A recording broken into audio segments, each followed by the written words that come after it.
미래를 보는 창, JTB. 안녕하세요. JTB J입니다.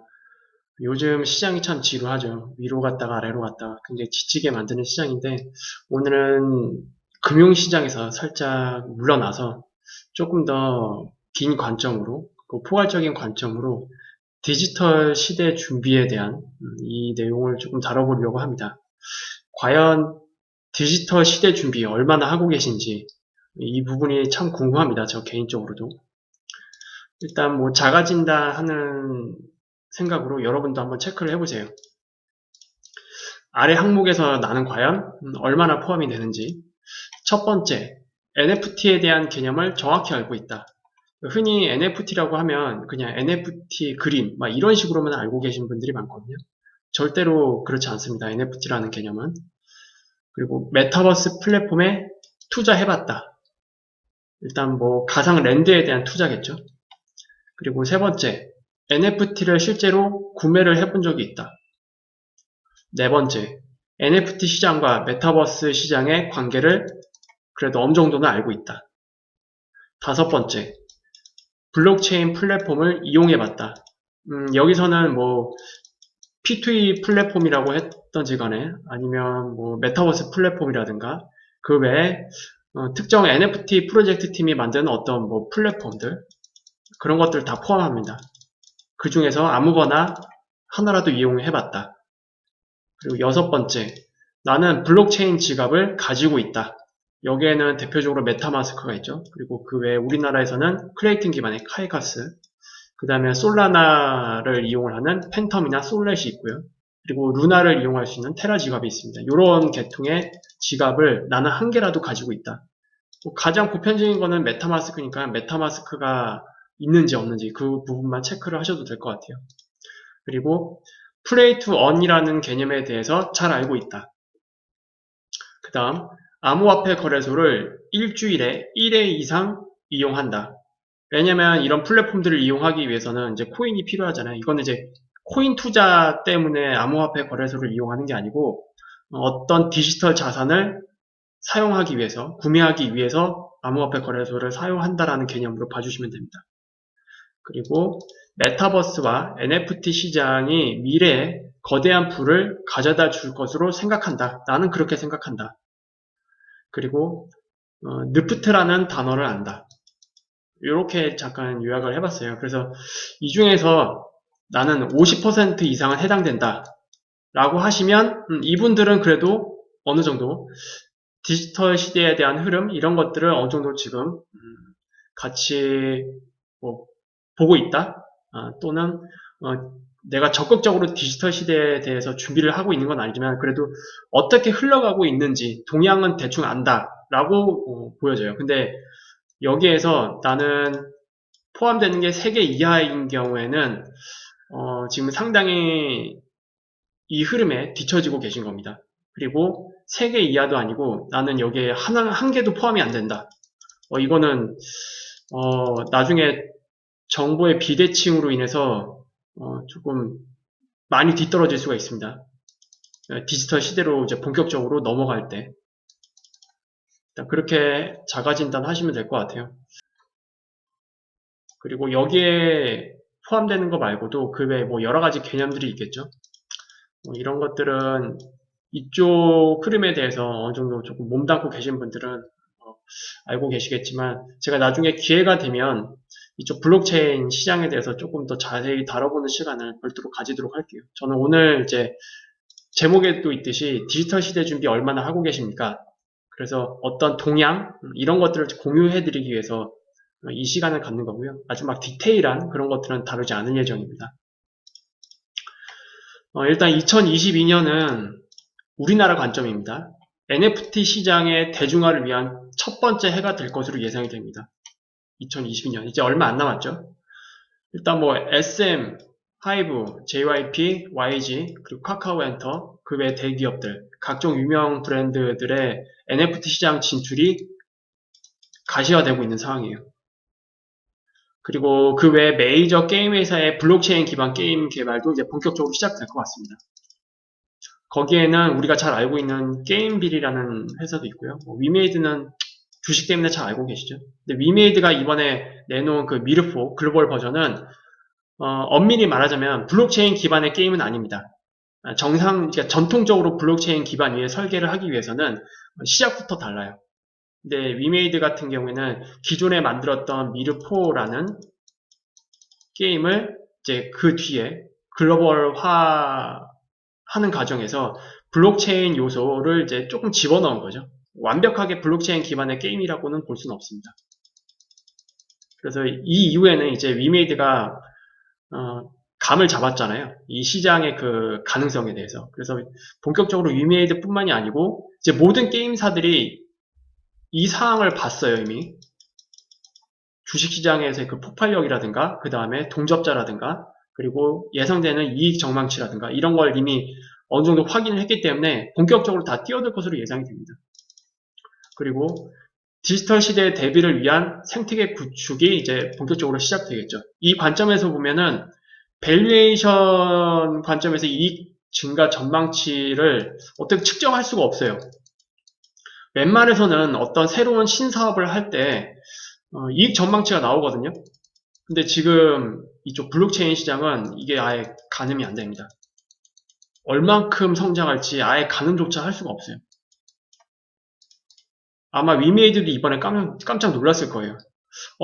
이게 전통적으로 완벽한 블록체인 기반으로 미르포를 만든 건 아닌데 그렇게 만들었음에도 불구하고 이렇게 반응하나? 굉장히 깜짝 놀랐을 겁니다. 근데 정말로 잠재 성장률은 그것보다 훨씬 더 클 것으로 저는 예상을 합니다. 왜냐하면 이 시장 자체가 지금 대중화되지 않았어요. 거기에 포인트가 있습니다. 대중화되었을 때를 우리가 생각을 해야 되잖아요. 근데 지금 수준에서 아주 극초기인데 지금 수준에서 이 정도다. 그러면 향후 뭐 3년, 4년 뒤에 이 블록체인 시장이 전반적으로 대중화되었을 때는 엄청나게 많은 자본들이 이쪽으로 들어올 텐데 그때는 뭐 우리가 정말로 쉽게 말하는 10배거 기업들이 쏟아지지 않을까. 그리고 10배거가 아니고 뭐 50배거, 30배거 이런 것들이 충분히 나올 수 있을 거라고 저는 생각을 합니다. 어쨌든 이런 것들 이제 가장 많이 공헌할 부분은 여기라고 생각해요. NFT 시장이 대중화를 이루기 위해서는 결국 이런 엔터 기업들 그리고 유명한 각종 브랜드 그리고 대기업들이 이 NFT 시장에 진출을 하면서 당연히 여기에 이제 포함되어 있는 여러 뭐 팬덤이 있고 소비자들이 있고 이 사람들이 좀 자연스럽게 이 시장을 이용할 수밖에 없거든요. 그러므로 인해서 자연스럽게 대중화되기 시작할 것으로 예상이 됩니다. 그래서 이제 내년에 어떤 이벤트들이 발생될지 모르겠지만 이들 기업들, 엔터 기업들 NFT 시장에 본격적으로 진출하면서 이제 실질적으로 많은 사람들이 블록체인 지갑을 만들어보는 경험을 가지게 될 것 같아요. 그리고 이 NFT를 구매를 하기 위해서는 지갑만 만들어서 되는 게 아니고 암호화폐 거래소에서 해당 토큰을 확보를 해야 되잖아요. 그러면 자연스럽게 암호화폐 거래소에 회원가입도 해야 되고요. 그리고 암호화폐 거래도 해야 되고요. 그리고 이거를 이제 개인 지갑으로 전송을 해야겠죠. 그리고 개인 지갑에 전송을 해놨으니까 여기 지갑에 있는 토큰을 가지고 NFT 민팅까지 경험하게 되는 이 일련의 이 과정들을 상당히 많은 사람들이 경험하게 될 것으로 예상됩니다. 그러면 나중에 우리가 뭐 CBDC라든가 이런 것들이 이제 본격적으로 런칭이 되고 그리고 그 이후에 2025년 전으로 만들어지는 메타버스의 시대 그때가 되면 이미 이런 것들로 인해서 이제 기초가 다져지는 거죠. 이용자들이 지금은 어떤 진입장벽으로 여기고 있는 게 굉장히 많거든요. 뭐 지금 이 채널을 보고 계신 분들 중에서도 메타마스크에 대해 들어본 적이 없는 분들이 더 많을 거고요. 그리고 들어본다 해도 메타마스크 지갑을 만들어 보신 분들이 굉장히 적을 겁니다. 근데 이런 과정들이 이제 이러한 이벤트를 통해서 점점 해소가 되는 거죠. 그러니까 서서히 블록체인 시장으로 대중들이 들어올 수 있게끔 진입장벽을 낮춰주는 역할을 합니다. 이런 이벤트들이. 그래서 내년이 아마 NFT 시장의 대중화를 위한 첫 번째 해가 될 것 같아요. 그리고 NFT 시장이 대중화가 되기 시작하면 이제 이게 결과적으로 궁극적으로 완성이 되는 거는 메타버스거든요. NFT를 이제 샀으면 그걸 가지고 마음껏 이용할 수 있는 거. 그게 이제 메타버스 플랫폼인데, 메타버스 플랫폼까지 자연스럽게 연결이 될 것으로 예상이 됩니다. 최근에 이제 이슈를 조금씩 볼게요. 일단 SM 엔터테인먼트에서 NFT 사업 진출을 이제 공식화했죠. 그리고 이용할 체인은 솔라나가 될 가능성이 굉장히 높다라고 합니다. 솔라나 같은 경우에는 멤버십 분들이라면 이미 들어보셨을 거예요. 제가 여름쯤에 한번 언급을 했었죠. 올해 하반기 들어와서 가장 비약적인 발전을 한 체인이 있다면 솔라나라고 말씀을 드렸고, 이 솔라나를 기점으로 해서 암호화폐 거래소에도 솔라나 관련 체인들, 솔라나 관련 코인들이 엄청나게 급등이 나왔었는데, 이제 그런 동향들을 제가 공유를 해드렸단 말이에요. 지금 솔라나가 이더리움 다음으로 글로벌화 되어 있는 체인이라고 볼 수 있는데, 결국 SM 엔터테인먼트 같은 경우에도 우리나라에서 지금 클레이틴이라는 체인이 있잖아요. 이걸 이용하지 않고 솔라나로 간다는 얘기는 일단 글로벌 시장을 노리겠다. 뭐 이런 의중에 상당히 많이 깔려 있죠. 그리고 이제 내년에 우리가 뚜껑을 열어봐야 알겠지만 이미 각종 엔터테인먼트들의 그 주식 흐름을 보시면 아실 거예요. 주가 흐름을 보면. NFT 시장에 진출하면서 얘네가 만들어낸 어떤 이익? 이게 어디까지 치솟을지 예상이 안 됩니다. 솔직히 개인적으로. 왜냐면 단순히 NFT를 발행한다고 해서 그것만으로도 뭐 이익이 엄청나긴 하겠지만 거기서 파생되는 이익이 훨씬 더 많아요. 그리고 여기서부터 파생되는 플랫폼도 굉장히 많이 만들어질 겁니다. 그래서 이것까지 다 합친다면 도대체 얘네가 몇 배를 성장하려고 할까? 그게 상당히 궁금합니다. 그리고 아까도 말씀드렸지만 이거는 단지 대중화를 위한 첫 번째 해다. 2022년은. 그러니까 한 발자국 뛰는 거예요. 그냥 고작. 이게 뭐 3년, 4년 뒤를 바라봤을 때는 정말로 엄청난 잠재 가치가 뭐 숨겨져 있지 않을까 그렇게 예상이 됩니다. 물론 제가 SM 엔터테인먼트를 매수하라는 얘기 아닙니다. 전반적인 동향에 대해서 말씀을 드리는 거예요. 절대로 오해 없으시길 바라겠습니다. 그리고 뭐 이런 뉴스들도 있죠. 비덴트는 초록뱀 미디어 유상증자에 참여해서 50억 원을 투자하고 뭐 이건 이제 지나갈게요. 그리고 롯데홈쇼핑, 빗썸, 버킷스튜디오, YG 플러스, 위메이드, 초록뱀 컴퍼니 그리고 라비노 투자조합도 공동 투자해서 1,100억 원의 대규모 전략적 제휴로 연합관계를 형성했다. 이게 중요한 거죠. 지금 롯데홈쇼핑 같은 경우에도 AR 또는 VR을 활용한 가상 쇼핑몰 이런 것들을 준비하고 있는 걸로 알고 있거든요. 뭐 그런 것들도 아마 관련이 있겠고 어쨌든 뭐 라이브 커머스, 미디어 커머스, 유통 게임 물류 이런 각종 여기 뭐 엔터도 당연히 포함되어 있고요. 그리고 쇼핑도 다 포함이 되어 있고요. 이런 것들이 전반적으로 다 블록체인 시장으로 들어온다는 얘기입니다. 그리고 이것의 완성은 그 끝에는 NFT가 있어요. 이거는 빠질 수가 없습니다. NFT는 하나의 어떤 뭐 신기루 이런 게 아니에요. 이거는 미래에 20년, 30년 이상을 20년, 30년까지가 아니고요. 20년, 30년 이상을 책임질 거대 산업이라고 보시면 돼요. 메타버스는. 어쨌든 NFT, 메타버스, TF팀이 탄생했다라고 합니다.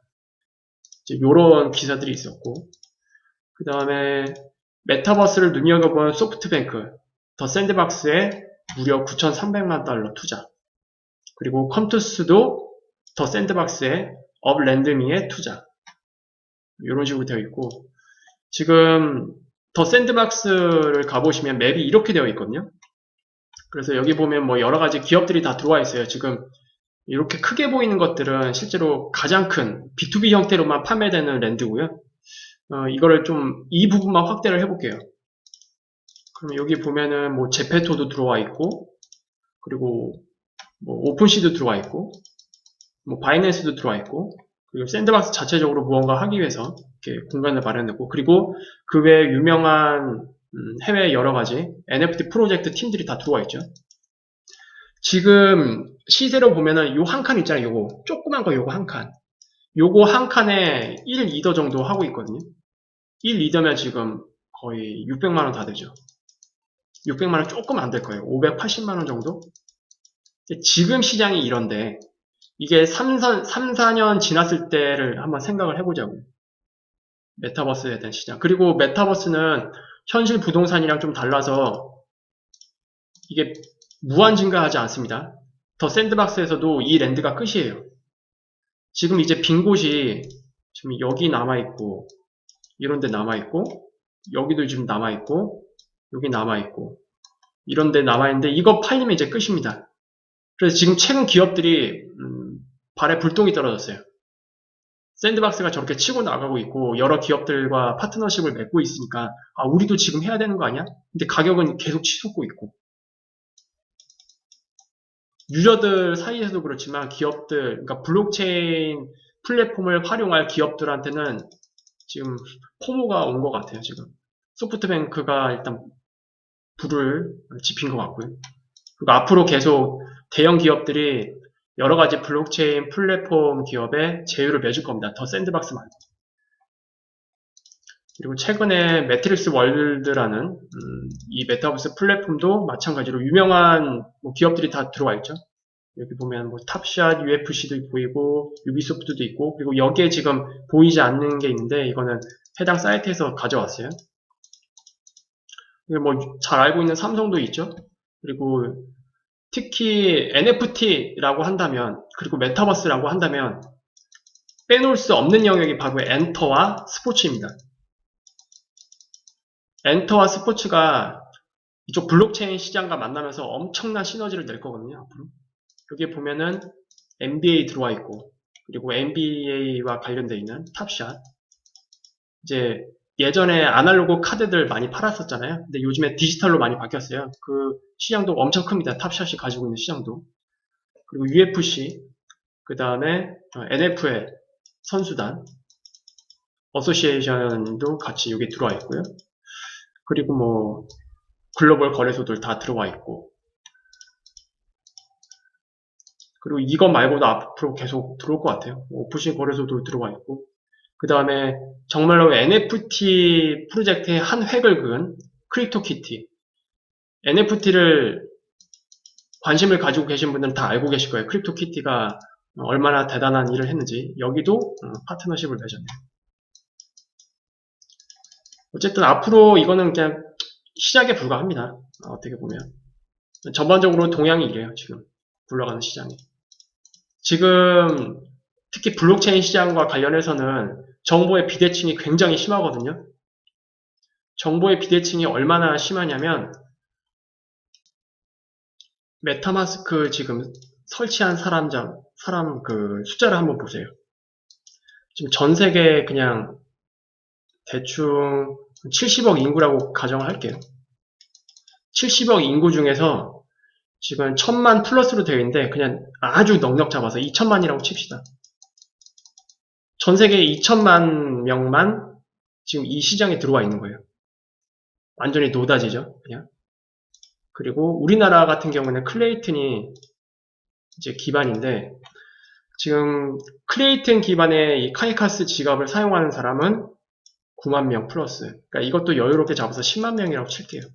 우리나라 뭐 5,500만 명 또는 뭐 5천만 명 요 사이잖아요, 지금 인구가.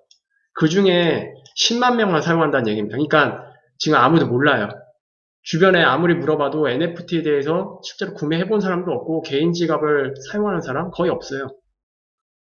그리고 이 시장의 잠재 가치 그리고 정말로 투자 관점에서도 씨를 뿌릴 수 있는 시기는 지금인데 소수가 독점하고 있는 겁니다.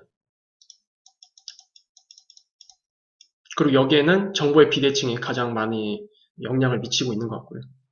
그래서 얘네들이 이제 가지고 있는 여러 가지 디지털 자산들이 나중에 뭐 얼만큼 커질지 모르겠지만 실제로 대중화 됐을 때는 뭐 말도 안 되는 가격으로 치솟아 있겠죠. 여러 가지 뭐 각종 NFT라든지 뭐 각종 랜드라든지 물론 여기서 제대로 된 플랫폼인지 제대로 된 프로젝트인지 이런 것을 제대로 구별할 줄 아는 안목은 필요합니다. 무지성으로 갈 수는 없어요.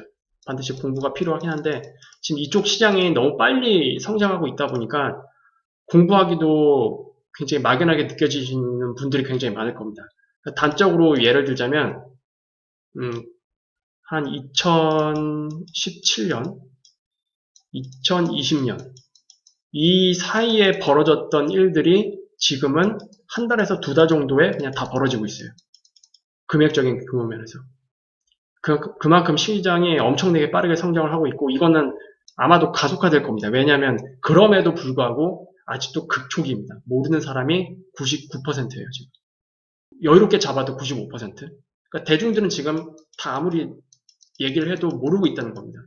어떻게 접근해야 될지도 모르는 거고 도대체 뭘 사야 되는지도 모르는 거고 그리고 공부하기에도 굉장히 좀 버거워 보이고 왠지 어려워 보이고 그래서 어떻게 보면 진입장벽이 좀 커진 상태예요. 하지만 그 진입장벽은 서서히 뭐 이런 이벤트들이 발생하면 서서히 낮아지지 않을까 그렇게 생각을 하고 있긴 있어요. 그럼에도 불구하고 완벽히 그 진입장벽을 허물 수는 없겠죠. 어쨌든 이거는 크게 봤을 때 디지털 시대로 들어가는 어떤 그 통로 이런 것들을 지나가고 있는 그 과정에서의 변곡점이라고 할 수 있거든요. 그리고 이 변곡점에서 내가 얼마나 준비되어 있느냐 얼마나 준비되어 있느냐에 따라서 아마 향후 조금 더 길게 잡아서 한 2030년이라고 볼게요. 2030년 전후에 나의 위치가 굉장히 많이 달라져 있을 것으로 예상이 됩니다. 제 채널을 오래 구독하신 분들은 아시겠지만 제가 누누이 강조했던 얘기가 2030년이 본격적으로 4차 산업시대, 즉 디지털 시대가 완전히 열리는 시기다. 그리고 그 전까지는 이 디지털 시대로 옮겨가는 어떤 과도기적 시간이다. 그리고 특히 2025년 전후는 완전히 그 가운데 지점, 본격적으로 디지털 시대로 들어가는 어떤 초입이라고 해야 될까요? 아주 중요한 변곡점이 될 것 같다라고 말씀을 드렸는데, 정말로 이 10년 있잖아요. 10년. 크게 봤을 때 2020년부터 2030년. 특히 정말로 내가 어떤 얼리 어답터로서 준비를 하려면 지금 당장부터 1, 2년이 굉장히 중요하거든요. 2021년부터 2022년. 이게 올 초로 따지고 이게 22년 말로 하면 총 만으로 2년이잖아요. 이 시기가 굉장히 중요하고 그리고 아무리 못해도 2025년 안으로는 내가 디지털 시대에서 어느 정도 노동을 하지 않고도 돈을 벌 수 있는 어떤 비즈니스 모델을 만들어 두는 게 굉장히 중요하지 않을까 그렇게 생각을 하고 있습니다. 어쨌든 시장은 지금 이미 커지고 있고 본격적으로 대기업들이 다 들어오고 있고 이게 어떤 하나의 신기루라면 얘네들이 이렇게 돈을 쌓아들고 움직일 이유가 없죠. 안 그래요? 삼성이 바본가요? 여기는 확정된 미래라고 제가 예전에 한번 상하편으로 나눠서 말씀을 드렸는데 이게 솔직히 저도 모르겠어요. 이게 얼마큼 커질지. 확정된 미래이긴 한데 이 시장이 얼마나 커질지는 아직까지 가늠을 못하겠습니다. 최소한 2025년 정도는 돼야 그리고 제대로 된 VR 기기, AR 기기가 좀 보급되는 그런 시기가 왔을 때 그때서는 이제 서서히 전망치가 나올 것 같긴 해요. 근데 그때까지는 이게 도대체 몇 배로 성장할지 가늠이 되지 않습니다. 근데 확실한 건 이 패러다임 전환이라는 그 기회를 맞이하는 게 인생에 한번 올까 말까한 기회잖아요. 어떤 사람은 패러다임이 전환되는 시기를 겪지 못하고 죽는 사람도 있어요. 근데 우리는 지금 이게 지금 당면한 과제로 받아들여야겠죠. 디지털 시대로 완전히 전환되는 그런 그 변곡 기간에 살고 있으니까. 그래서 이게 굉장히 커다란 기회인데 어렵다. 물론 어려운 건 맞아요. 어려운 건 맞는데 어렵다 그렇게 포기하지 마시고 조금씩이라도 이쪽에 좀 관심을 가지시고 하나둘씩 공부를 해 나가시는 게 어떨지 미래 관점에서 저는 적극적으로 권해드립니다. 나중에 이쪽 시장에 대해서도 제가 좀 자세히 알려드리는 시간을 종종 갖도록 하겠습니다. 오늘 이렇게 마무리 짓도록 할게요. 유익한 영상이 되셨다면 구독, 알람, 좋아요 부탁드리고요. 다음에 더 좋은 영상으로 찾아뵙겠습니다. 감사합니다.